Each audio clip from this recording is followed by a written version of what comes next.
ধাওয়া দিয়ে, অনেক সময় ধাওয়া দিয়ে তার গাড়ি আটক করে আমি তার বিরুদ্ধে আইনগত ব্যবস্থা নিয়ে নিয়েছি। এ ধরনের অভিজ্ঞতা আমার আছে।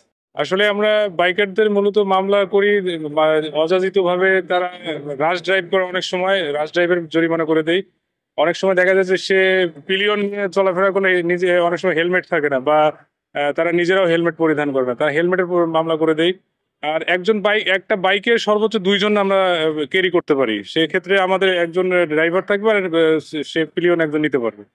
আমরা দুইজনের অতিরিক্ত তিনজন হলে সেক্ষেত্রে তিনজন মোটরযান আইনে, আমাদের রোড ট্রান্সপোর্ট অ্যাক্ট 2018 সালের আইন যেটা আছে, এই আইনে আমরা জরিমানা করার সুযোগ আছে। আর আমাদের বিভিন্ন পার্কিং নিষেধ এই ধরনের সাইনবোর্ড উল্লেখ থাকে যে একটা ইন্টারসেকশনের মধ্যে আমরা ট্রাফিক ম্যানেজমেন্ট করার ক্ষেত্রে দেখা যাচ্ছে অনেক সময় অযাচিত ভাবে সে পার্কিং করে থাকে। এগুলো দূরীভূত করানোর জন্য আমরা অনেক সময় রং পার্কিং এর ফাইন করে দিই। রোড অবস্ট্রাকশন, যেটা ট্রাফিক রুলস ভায়োলেশন করতেছে, এই ধরনের ফাইনগুলো আমরা সচরাচর করে থাকি। হেলমেটটা আসলে আমার নিজের সেফটি। আমি যখন একটা গাড়ি রাইড করব, অবশ্যই আমার নিজের সেফটিটা নিজেকে মেনটেন করতে হবে।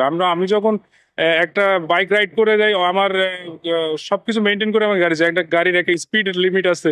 আমরা অনেক সময় রাশ ড্রাইভ করি, আমরা দেখা যায় যে রাস্তায় যখন বের হই, একটা বাইক হাতে পেয়ে গেলে মনে হয় যে আমি বাইকে চললাম, অনেক কিছু হয়ে গেলাম। এই ধরনের মানসিকতা থেকে আমাদের বের হয়ে আসতে হবে। আর হেলমেটটা অবশ্যই পড়তে হবে। আপনি ছোটখাটো একটা ইনজুরি হয়ে গেলে আপনার মাথাটা কিন্তু আগে সেভ করতে হবে। বা আপনি যখন ওভার স্পিডে যাবেন, ওভার স্পিডে যখন আপনার গাড়ি যখন আপনি অ্যাক্সিডেন্টের মোমেন্টে পড়ছেন, তখন কিন্তু আপনার মাথাটা যদি সেফ থাকে, হাতের আমাদের আনুষঙ্গিক যে অঙ্গ প্রত্যঙ্গ গুলো আছে, এগুলো সেভ মোটামুটি আমরা সেভ করতে পারি। কিন্তু মাথার একটা সিভিয়ার কন্ডিশন যদি হয়ে যায়, সেক্ষেত্রে অনেক সময় আমাদের মৃত্যু ঝুঁকি থেকে যায়। এই জন্য আমাদের উচিত হেলমেটটা পরিধান করা এবং আমাদের বাইকের স্পিড লিমিটটা মেনটেন করা। কতটুকু স্পিড আসলে মানে হাইওয়ের জন্য?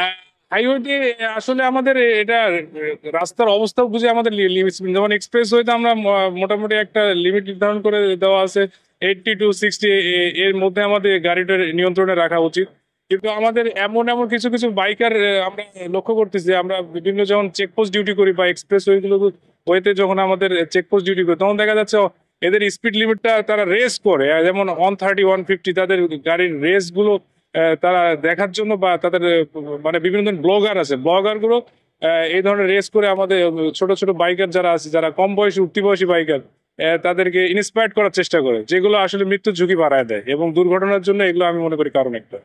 সার্ভিস মোটামুটি প্রায় 6 প্লাস।